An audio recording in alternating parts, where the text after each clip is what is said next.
Am I the a-hole for leaving an equal inheritance to my stepson as my bio kids? I, 62 male, met my current wife, 39 female, 4 years ago, and we got married 2 years ago. She has a son, 12 male, from her previous marriage who lives with us full-time. His dad visits occasionally but lives in another country. I also have 2 adult children, 34 male and 32 female, from my first marriage. I will admit I don't have the greatest track record as a father. While my bio kids were growing up, we were kind of distant, as their mother and I were constantly fighting. She was a stay-at-home mom while I was running a business to varying degrees of success. However, when they became adults, we, bio kids and I, became much closer. My business also grew a lot and I am quite wealthy now compared to struggling to pay bills when my bio kids were growing up. My relationship with my stepson is quite good. He doesn't call me dad but seems to view me as a very close uncle. I do my best to be a good father figure to him. If I'm being completely honest, I hope that eventually he will see me as a father figure, especially given that his father is never really around and constantly disappoints him. So here's the issue. A few weeks ago, while I was going through some things in the basement with my bio son and daughter, the topic of inheritance came up. I mentioned how I planned to include my stepson in my will and he would get a third of the inheritance. I don't remember how exactly we got to this topic. Well, my kids are furious with me now, telling me this was unfair, as they had to grow up with a cold, emotionally and physically distant / unavailable father who struggled to bring food to the table. They mentioned how my stepson gets to live a luxurious childhood with a much kinder and more present / emotionally available and supportive parent than they had ever had, while not even being my real son. Then on top of that, they would lose out on the inheritance they feel they had earned for working so hard to repair our relationship after all the damage I had done to them. To clarify, that's not something they said. It's something I'm trying to be cognizant of because they absolutely could have walked away, but chose to try to repair our relationship before my business was even successful, and they both had a hand in making the business successful because they were willing to help out. I can understand their point of view. They feel like I'm sliding them from my new family with a much younger wife, and what they claim as a do-over child, which is not, but I can see why they see it that way. I want to do right by my stepson, but also my bio kids who did have to put up with a lot more during their childhood than my stepson. Am I the a-hole for planning to leave an equal inheritance to him? Now for the top comments. You're the a-hole without a doubt. Why are you treating some random kid that you've known for 2 minutes the same as your actual real kids who you have apparently failed over and over again? I guess you can leave him a bit, but 1/3 is ridiculous. Agreed. He has this kid in his life for a hot minute, and he's already in the will? He isn't on the same level as the bio kids just yet. I would have waited to make sure the new wife and kid actually stick around before adding them in. And the kid doesn't even see him as a father figure either, just a close uncle. Absolutely wild. You're the a-hole. While theoretically it is lovely to leave something to a stepchild, you leaving an equal share to the child of your trophy wife is really tone deaf. Your bio children are not being greedy for not being pleased by your showing once again that you are not treating them fairly. You have shown them that you, who are old enough to be this kid's grandfather, now has decided to have a new family as a do-over. Also, you do realize that your stepchild is going to wind up with more than the bio kids anyway, since you are going to leave a sizable amount to your new trophy wife and you will almost assuredly die before her given the large difference in age. The stepchild is going to inherit from his mother the amount you left to her, as well as the 1/3 directly. And I bet you are also leaving the wife your house and other valuable personal property. A lot of bio kids have been screwed out of stuff when the father takes up a new family. When my grandfather passed 2 years ago, we discovered that he had moved most major assets into solely his second wife's name. So the terms of the will screwed my dad and his brothers and all the grandchildren out of basically everything. He was also a man who married a much younger woman. She was my oldest uncle's girlfriend in high school for some added drama, and was an absolute a-hole to my grandmother and their children their entire married life and beyond. We expected nothing, because he was awful, and got nothing. But that extra FU of his second family getting everything, except the token "I didn't forget you" stuff, and they don't see what the problem is the reason I'm low contact with any of that part of the family since grandma passed. Next story. Am I the a-hole for buying my nephew a gift rather than giving his parents the money? My 33 female nephew just turned 1. My sister-in-law Hannah, 34, and brother-in-law Dave, 34, are dual income and doing alright. They're firmly middle class. They own a home and go on a couple vacations a year. they decided to host a big party for their first and only child's first birthday. A little background. My husband and I are kind of known for getting good birthday gifts for nieces and nephews. They range in age from 1 to 13, and we know that the other two families struggle more financially than Hannah and Dave, who this post is about. So we have historically always asked what their child would like, and go out of our way to get them something special. I'm not talking big-ticket items like an iPad, but like $150 to $200 for each gift, each year. I asked Hannah what her son William would like, that he doesn't already have at home. She didn't answer my text, but later in the day, she sends a mass email to both sides of the family and friends who are attending William's first birthday. This was the email. Hi friends and family. We look forward to having you at William's first birthday. Some of you are asking what you can buy for him. What he really needs is a new deck to play on in our backyard. Therefore, we ask that everyone donate funds towards that goal, rather than physical gifts. The deck will cost a total of $10,000, and we anticipate that 35 of you will be attending. Please give as you're able. William will be so excited by this addition to his outdoor space. Love, Hannah, Dave, and William. So off the bat, this request sat weird with me. I understand shifting towards experience-based gifts over physical gifts. I see the environmental argument for that, and also the human element. But that's not what this was. It was a deck. And I'm fairly certain Hannah and Dave can afford this deck without a fundraiser. Anyway, the part that makes me an a-hole is that I decided to totally disregard the email and spent $200 on a new train table for William.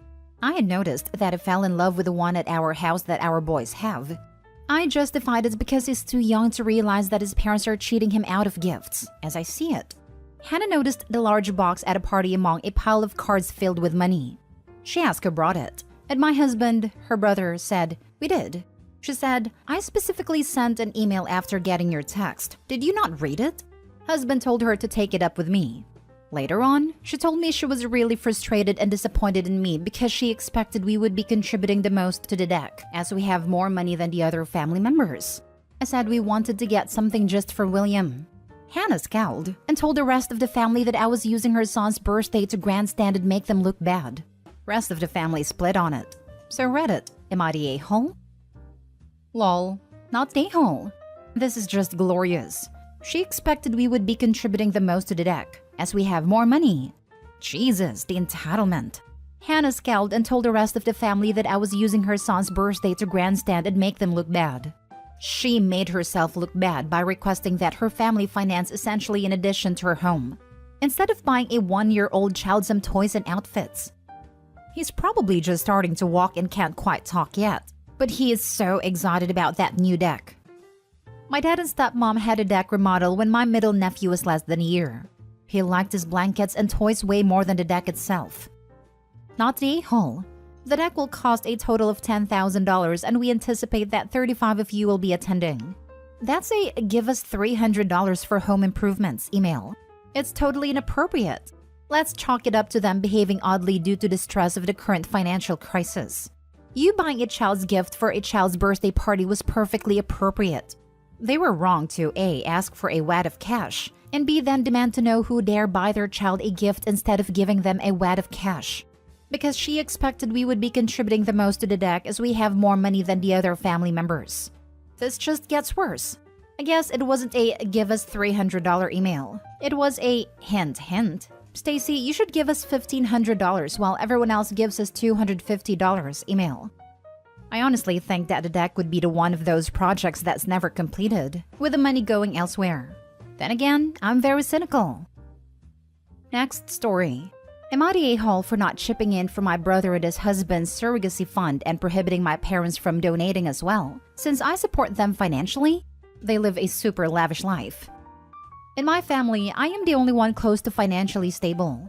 My parents earned enough to have a middle-class income, but my mom was a big shopper and my dad would blow his money at the casino. Now, my parents are at an age where they can no longer work. They mainly live off my mom's pension and the money I give them every month to support them. My brother went into dance after college and his job after school was working as a retail associate at a luxury store. But he also has the same problem with his money, where all his money he spends on clothes and nights out. My brother married this guy who is 20 years older than him. Brother is 26. This guy's in his late 40s. Initially, this guy framed himself as the rich older guy, but that isn't the case. Here is the thing. They are now asking everyone to donate them money so they can pay for a surrogate in Mexico. First of all, I find this whole thing skeevy as heck with this poor woman from Mexico. But financially, these guys are going on trips left and right.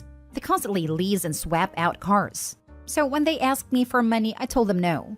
They tried to guilt me, and I said no, not at all. Then I get a call from my mom about taking out a home equity line of credit, and I was like, absolutely not. I told my mom and these guys that if they care about this so much, they can save up for it. And I forbid her to give money to my brother and his partner. She's like, okay then, I'll give a little bit. I tell her no. I tell her I am the one that pays their bills. If I find out that they gave a cent, I'm going to cut them off as well. When my brother and his partner found out about this, they were very upset with me, and I told them I don't care. They are now calling me homophobic, etc., and that I am ruining their happy life. I told them I don't care. They can start saving money themselves, but I'm not going to spend a cent of my money to finance their lifestyle. Now for the top comments. Not the a-hole. I don't think anyone but them should be asked to pay for their surrogacy costs. If they can't pay the surrogate fees, I wonder if they'll be able to over 18 years of child rearing costs. Opie's not the a-hole, but this rationale is always the worst. It makes no sense. Surrogacy is crazy expensive, as is IVF and adoption. Having money over 18 years to raise a child is very different than having to drop upwards of $100,000 at a one fell swoop. But again, to be clear, because I know someone will just skip right over this, Opie's not the a-hole here. It is not his responsibility to pay for his brother and his partner to have a surrogate. He already goes above and beyond for his parents, and he is not in the wrong for telling them he'll cut them off if they give his money to his brother indirectly. Not the a-hole. It is not homophobic to not want to give money to extremely financially irresponsible people. I do think you're on the fence with telling your parents what to do, but seeing as you also pay their bills, I would have done the same. The fact that they even tried to turn this into some sort of homophobia thing is disturbing. I hate when people do that. Like there is real hatred out there, and here they are throwing phobe around. Like no, I'm not meeting your financial demands. You are free to live as you like, but be a grown-up and finance your own life. Last story. Am I the a-hole for telling my son that I don't play favorites and to get over his jealousy? I have 2 children, Laurel 24 and Kevin 15. Laurel is from my first marriage. Kevin and my wife think that I favor Laurel, but that's just not true. They've complained about it over the years, but now it's at a boiling point. The most recent complaint is that I gave her a free house. None of their accusations have ever been true, but this one especially isn't. I've been with the same company for over 35 years. Decades ago, my job made me and several other employees travel to their headquarters so often that they bought us condos in the home city because it was cheaper at a time than constantly paying for hotels. At a time, property in the city was cheap. We had free use, but technically the company owned them and they paid all expenses. In 2020, obviously all business travel stopped. At a time, Laurel was moving to that city with her new husband and they were looking for a place. Because it was just sitting empty and would be for a long time, I told her that they could live in a condo until things went back to normal. It would be safe and clean, and it would give them a chance to save money for a better place for their own as they were expecting their first child. In 2021, 2 things happened. The company decided to shut down all physical offices for a permanent work from home, and I decided to take my retirement. With closing the physical offices, they also really wanted to get rid of the condos. They offered them to us at an extra discount. I didn't want it, but Laurel did. So she and her husband offered to pay the cost, and I let them. It was less than 1/4 of market cost, but it wasn't free or a gift to her. Kevin realizes that there's not going to be anything like that for him, and he is raging about it. He claims I've always done things like this, and that I gave her a house, but I'm probably going to kick him out at 18 like every American parent. My wife is on his side and angry about this, and that I let Laurel be a stay-at-home mother, and not her. None of these things are true. I didn't give her a free house. I let her buy one for a discount, because she happened to be buying at the exact time that there was any opportunity for one. Also, she got to be a stay-at-home mother because she happened to be having a baby at the only time in modern history that required people to stay home, not because I was funding her. I realize how it must look, but really, she just ended up doing things in special situations where there were unique opportunities. I don't think I'm in the wrong here, because I don't treat my children differently. If I happen to come across an opportunity for Kevin to do the same with the same, I would make sure he's aware, but I can't imagine I would. Not the a-hole. But honestly, I feel like your wife is the source of what Kevin is spewing out. What 15-year-old boy cares about housing? It seems like your wife is using Kevin to try and get you to buy a property in his or her name to even the scoring between Kevin and Laurel. My thoughts exactly. There just ain't no way a 15-year-old on their own would suddenly realize there's not going to be anything like that for him. Not really. Most kids these days know they will never be able to afford a home. Not the a-hole. I have a question for the wife and son. My hypothetical daughter is learning piano and my coworker has one they want rid of, so I get it at 1/4 value. My fake daughter pays for the 1/4 herself. I spend nothing.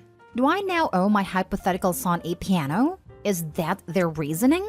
Or a step further, I drive my fake kids to the mall and we walk around. My daughter's favorite store has a clearance sale on, so she's able to use her own money to buy a huge load of stuff. Do I now owe my son the value of the savings she made? I can't get my head around the entitlement here. Apparently, if you're married to Opie's wife, you do owe her hypothetical son a piano, because you should have told your hypo daughter and grandchild to go pound sand and seized the opportunity for yourself so that you can give the piano for free to your son. Or if it's a house and not a piano, save it for 9 years while paying taxes on it until your son is the same age and can pay you outdatedly cheap price for it. Then, and only then, would you be doing the fair thing. Seriously. Tell me she's a wicked stepmother without telling me she's a wicked stepmother.